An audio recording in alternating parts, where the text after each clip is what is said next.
जमाल हो गया ढल के मुस्तफा के इश्क में साहिब जमाल हो गया के ढल के मुस्तफा के इश्क में साहिब जमाल हो गया साहिब जमाल हो गया एक गुलाम काले रंग का एक गुलाम काले रंग का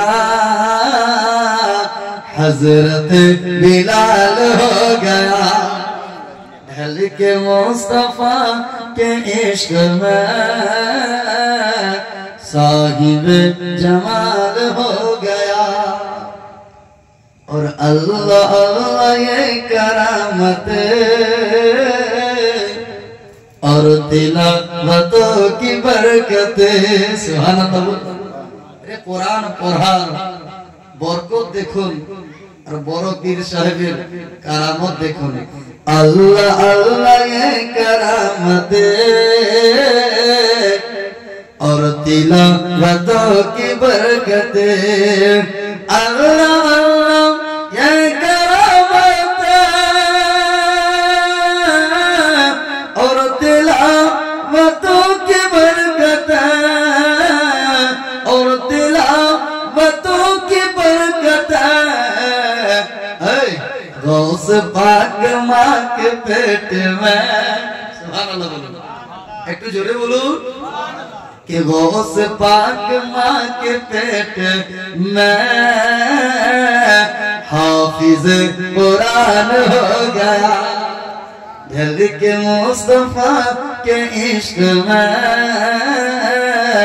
साहिब जमाल हो गया।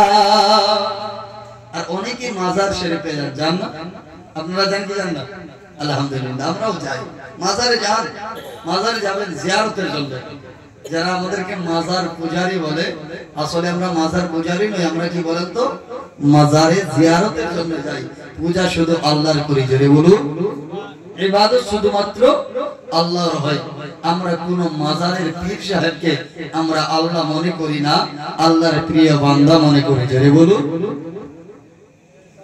के खुशी नसीब चूमने गया অনেকে মাজারে যান কেউ চুমতে যান क्यों घूरते जा खुश नसीब चूमने गया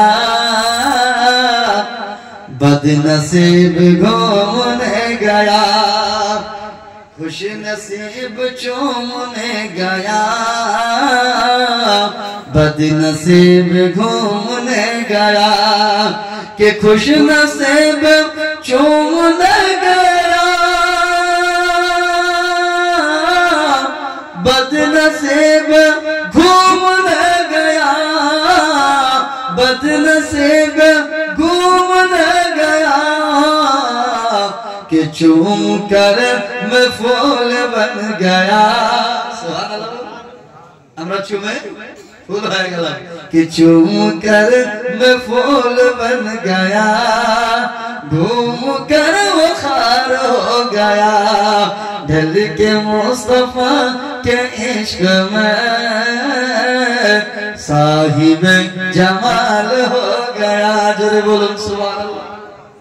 आय আল্লাহর ওলিদের আমরা পক্ষে আছি কি আছি না শুনুন কোরআন থেকে আয়াত পাঠ করেছিলাম ওই কোরআন যে কোরআনের সূরা বাকারা দ্বিতীয় নম্বর আয়াতে আল্লাহ তাবারক ওয়া তাআলা বলেন যালিকাল কিতাবু লা রাইবা ফি এই ওই কিতাব যার মধ্যে কোনো সন্দেহ নাই জোরে বলুন। আমার পরে একজন মুফতি সাহেব আছেন উস্তাদুল উলামা হযরত আল্লামা মাওলানা মুফতি ফজলুর রহমান সাহেব কিবলা মাদ্দাজিল্লাহুল আলী উনি আমার পরে উপস্থিত হবেন আপনারা বক্তব্য শ্রবণ করবেন ইনশাআল্লাহ আমরা থাকবো থাকতে রাজি আছেন তো হাত উঁচু করে বলেন তো সবাই থাকবেন তো একটু জোরে বলি সুবহানাল্লাহ। মাত্র কিছুক্ষণের জন্য আমি আপনাদের হরিশচন্দ্রপুর থানা থেকে আপনাদের মহব্বত আমাদের জনাবের মহব্বত আপনাদের সম্মুখীন হতে পেরেছি আল্লাহর শুকরিয়া জানাই। যাই হোক বেরাদার সর্বপ্রথম আলীনগর কিন্তু আমি প্রথমবার নয়, আমার লাইফে দ্বিতীয়বার। এই এলাকায় বিভিন্ন জায়গায় প্রোগ্রামে আছি আলহামদুলিল্লাহ। আর আমার একটা শ্বশুরের এলাকার কিন্তু গ্রাম। যাই হোক আলহামদুলিল্লাহ, আপনাদের দোয়া, আল্লাহর রহমত। কোরআন থেকে আয়াত পাঠ করেছিলাম, ওই কোরআন যে কোরআনের মধ্যে কোনো সন্দেহ নাই। আমার ওয়াজ একটু বোঝার মতো, শোনার মতো। পৃথিবীর মধ্যে সমস্ত ধর্মের ধর্মগ্রন্থ আছে, আছে না? হিন্দু ধর্মের বেদ আছে, শিখ ধর্মের গ্রন্থ আছে, আছে না?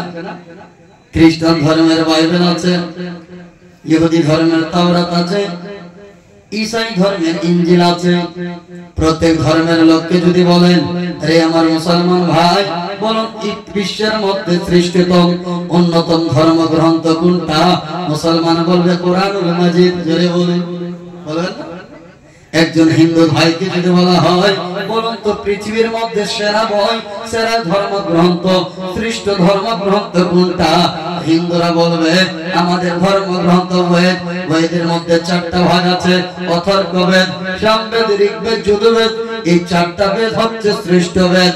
ওনাদেরকে যদি বলা হয়, তারা বলবে বিশ্বের মধ্যে শ্রেষ্ঠ ধর্মগ্রন্থ হচ্ছে আমাদের ধর্মগ্রন্থ বেদ। একজন হিন্দুকে আপনি খ্রিস্টানকে যদি বলেন, তারা বলবে আমাদের সর্বশ্রেষ্ঠ কিতাব যদি হয়, আমাদের বাইবেল হলো সর্বশ্রেষ্ঠ কিতাব।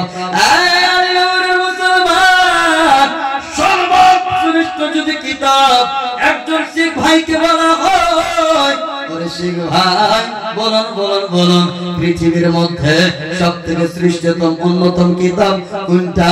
তাহলে একজন শিখ বলবে আমাদের গ্রন্থ হচ্ছে সবথেকে শ্রেষ্ঠতম কিতাব, সর্বশ্রেষ্ঠ কিতাব হচ্ছে আমাদের গ্রন্থ। আপনি যদি একজন খ্রিস্টানকে বলুন, ওরা বলবে বাইবেল। একজন ঈসাইকে বলুন, উনি বলবে ইনজিল। একজন ইহুদিকে বলুন, উনি বলবে তাওরাত।